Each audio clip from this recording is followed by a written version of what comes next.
Assalamualaikum warahmatullahi wabarakatuh.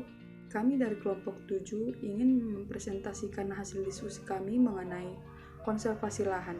Sebelumnya kami sangat berterima kasih kepada Ibu dosen pembimbing yaitu Ibu Sri Aryani yang telah memberikan kami waktu dan kesempatan untuk memaparkan hasil diskusi kami. Baiklah, untuk mempersingkat waktu kami akan memulainya, yaitu dibacakan oleh rekan saya Weni Veronica Sinaga. Terima kasih kepada moderator. Baiklah, di sini saya selaku penyaji pertama akan menyampaikan materi hasil dari diskusi kelompok kami. Apakah yang dimaksud dengan konversi lahan? Alih fungsi atau mutasi lahan secara umum menyangkut transformasi dalam mengalokasikan sumber daya lahan dari satu penggunaan ke penggunaan lainnya. Secara umum, kasus yang tercantum pada bagian sebelumnya menjelaskan hal yang serupa seperti pengubahan fungsi sawah menjadi kawasan pemukiman. Kemudian ada dua jenis proses konversi lahan sawah. Yang pertama adalah konversi sawah yang langsung dilakukan oleh petani pemilik lahan, dan yang kedua adalah konversi sawah yang langsung dilakukan oleh yang bukan petani lewat proses penjualan. Lalu ada 5 tipologi konversi berdasarkan faktor-faktor penggerak utama konversi lahan. Pelaku, pemanfaatan, dan proses konversi, yaitu yang pertama konversi gradual berpola sporadik, yang kedua adalah konversi sistematik berpola enclave, yang ketiga adalah konversi adaptif demografi, yang keempat adalah konversi yang disebabkan oleh masalah sosial, dan yang terakhir adalah konversi tanpa beban. Baik, terima kasih kepada moderator. Di sini saya akan melanjutkan tentang faktor-faktor yang menentukan konversi lahan dikelompokkan menjadi 3, yaitu 1. Faktor ekonomi, 2. Faktor sosial, dan 3. Faktor peraturan pertanahan yang ada. Faktor-faktor penyebab konversi lahan yaitu 1. Faktor pertambahan penduduk yang begitu cepat berimplikasi kepada permintaan terhadap lahan pemukiman yang semakin meningkat dari tahun ke tahun. 2. Faktor ekonomi yang identik dengan masalah kemiskinan. 3. Faktor luar, yaitu pengaruh dari warga dari desa ke kelurahan perbatasan yang telah lebih dahulu menjual tanah mereka kepada pihak perseroan terbatas atau PT. 4. Adanya penanaman modal pihak swasta dengan membeli lahan-lahan produktif milik warga. 5. Proses pengalian pemilik lahan dari warga ke beberapa PT dan ke beberapa orang yang menguasai lahan dalam luasan yang lebih besar dari 10 hektar. 6. Intervensi pemerintah melalui tata ruang wilayah. Kemudian ada dampak yang terjadi saat konversi lahan berimplikasi kepada perubahan struktur agraria, yaitu 1. Perubahan pola penguasaan lahan, 2. Perubahan pola hubungan agraria, 3. Perubahan pola nafkah agraria, 4. Perubahan sosial dan komunitas. Kemudian yang kelima, kesempatan kerja menurun sejalan dengan menurunnya lahan pertanian yang tersedia. Kemudian yang keenam, ada kesempatan kerja yang terkait secara langsung maupun tidak langsung dengan kegiatan produksi padi. Dan yang ketujuh, ada degradasi lingkungan. Baiklah, saya akan melanjutkan presentasi dari kelompok kami, yaitu konsep konservasi. Data area lahan kering di Indonesia menunjukkan bahwa luas lahan usaha tani kritis. Potensi yang demikian besar harus dimanfaatkan untuk memenuhi kebutuhan pangan. Namun, pemanfaatan lahan kering tersebut harus berhati-hati. Kondisi demikian akan memicu erosi yang berakibat pada degradasi lahan. Lahan kering umumnya menjadikan air sebagai faktor pembatas yang utama dan pengelolaannya. Oleh karena itu, ketersediaan air menjadi suatu yang sangat penting dalam pengelolaan lahan kering.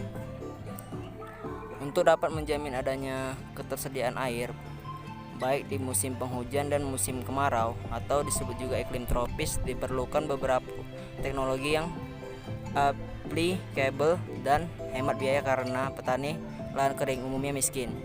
Beberapa penelitian konservasi air telah dilakukan dan diuji coba pada berbagai tempat untuk dapat memaksimalkan simpanan air hujan dan mengoptimalkan manfaat sumber daya air terutama di musim kemarau. Nama saya Mugnia Purmaulana, NPM 188220141. Saya akan menjelaskan slide nomor 10 sampai dengan nomor 11. Yang pertama adalah metode sipil teknis, yaitu suatu metode atau metoda konservasi dengan mengatur aliran permukaan sehingga tidak merusak lapisan olah tanah atau topsoil yang bermanfaat bagi pertumbuhan tanaman atau tumbuhan. Yang kedua, usaha ini antara lain membuat bangunan pengolahan lahan menurut konturnya. Yang kedua, membuat gulungan. Yang ketiga, membuat teras. Yang keempat, membuat saluran air. Yang kelima, saluran pembuangan air atau kita membentuk saluran pembuangan air yang baik. Selanjutnya, terjunan dan rotasi. Aplikasi konservasi. Yang pertama, pendekatan vegetatif. Sistem pertanaman lorong. Sistem pertanaman lorong ialah suatu sistem di mana tanaman pangan ditanam pada lorong di antara barisan tanaman pagar. Teknik budidaya lorong telah lama dikembangkan dan diperkenalkan sebagai salah satu teknik konservasi tanah dan air untuk pengembangan sistem pertanian berkelanjutan pada lahan kering di daerah tropika basah, namun belum diterapkan secara meluas oleh petani. Sistem pertanaman strip rumput. Sistem pertanaman strip rumput ialah sistem pertanaman yang hampir sama dengan pertanaman lorong, tetapi tanaman pagarnya adalah rumput. Penanaman rumput makanan ternak di dalam jalur atau strip. Penanaman dilakukan menurut garis kontur dengan letak penanaman dibuat selang-seling agar rumput dapat tumbuh baik. Usahakan penanaman pada awal musim hujan. Selain itu, tempat jalur rumput sebaiknya di tengah antara barisan tanaman pokok. Tanaman penutup tanah merupakan tanaman yang ditanam tersendiri atau bersamaan dengan tanaman pokok. Tanaman penutup tanah berperan 1. Menahan atau mengurangi daya perusak butir-butir hujan yang jatuh dan aliran air di atas permukaan tanah. 2. Menambah bahan organik tanah melalui batang, ranting, dan daun mati yang jatuh. Dan 3. Melakukan transpirasi yang mengurangi kandungan air tanah. Mulsa. Mulsa ialah bahan atau sisa-sisa panen, plastik, dan lain-lain yang disebarkan atau digunakan untuk menutup permukaan tanah, bermanfaat untuk mengurangi penguapan atau evaporasi, serta melindungi tanah dari pukulan langsung butir-butir hujan yang akan mengurangi kepadatan tanah. Pengelompokan tanaman dalam suatu bentang alam atau landscape. Pengelompokan tanaman dalam suatu bentang alam atau landscape mengikuti kebutuhan air yang sama, sehingga irigasi dapat dikelompokkan sesuai kebutuhan tanaman. Teknik ini dilakukan dengan cara mengelompokkan tanaman yang memiliki kebutuhan air yang sama dalam satu landscape. Penyesuaian jenis tanaman dengan karakteristik wilayah. Teknik konversi air ini dilakukan dengan cara mengembangkan kemampuan dalam menentukan berbagai tanaman alternatif yang sesuai dengan tingkat kekeringan yang dapat terjadi di masing-masing daerah. Penentuan pola tanam yang tepat. Penentuan pola tanam yang tepat baik untuk areal yang datar ataupun berlereng, pola tanaman disesuaikan dengan kondisi curah hujan setempat untuk mengurangi defisit air pada musim kemarau. Pendekatan sipil teknis. Pembuatan teras pada lahan dengan lereng yang curam. Pembuatan teras dilakukan jika budidaya tanaman dilakukan pada lahan dengan kemiringan lebih besar 8%. Namun demikian, budidaya tanaman semusim sebaiknya menghindari daerah berlereng curam Windbreak. Windbreak dibuat untuk mengurangi kecepatan angin sehingga mengurangi kehilangan air melalui permukaan tanah dan tanaman selama irigasi atau evapotranspirasi. Pemanen air hujan merupakan salah satu alternatif dalam menyimpan air hujan pada musim penghujan dan untuk dapat digunakan pada musim kemarau. Konservasi lahan kering.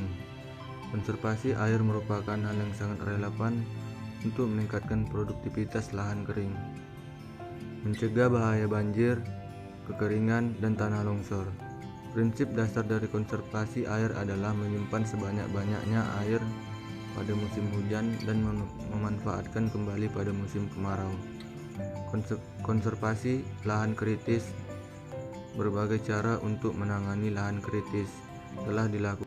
Baik, di sini saya akan menjelaskan mengenai kesimpulan tentang konservasi. Konservasi merupakan upaya memelihara apa yang kita punya secara bijaksana. Konservasi memiliki beberapa tujuan, yaitu terwujudnya sumber daya alam hayati secara kesinambungan ekosistemnya, sehingga dapat lebih mendukung upaya peningkatan mutu manusia dan kehidupan masyarakat secara sejahtera. Di sini saya akan menjelaskan suatu contoh gambar konservasi air dan tanah. Di dalam gambar terdapat zona tangkapan hujan atau pluvial, kemudian zona budidaya freatik, kemudian zona budidaya fluvial. Ini adalah salah satu contoh dari konservasi air dan tanah. Sekianlah hasil diskusi kami. Jika ada kata-kata yang salah dan kurang, kami mohon maaf. Kami sudahi dengan Assalamualaikum warahmatullahi wabarakatuh.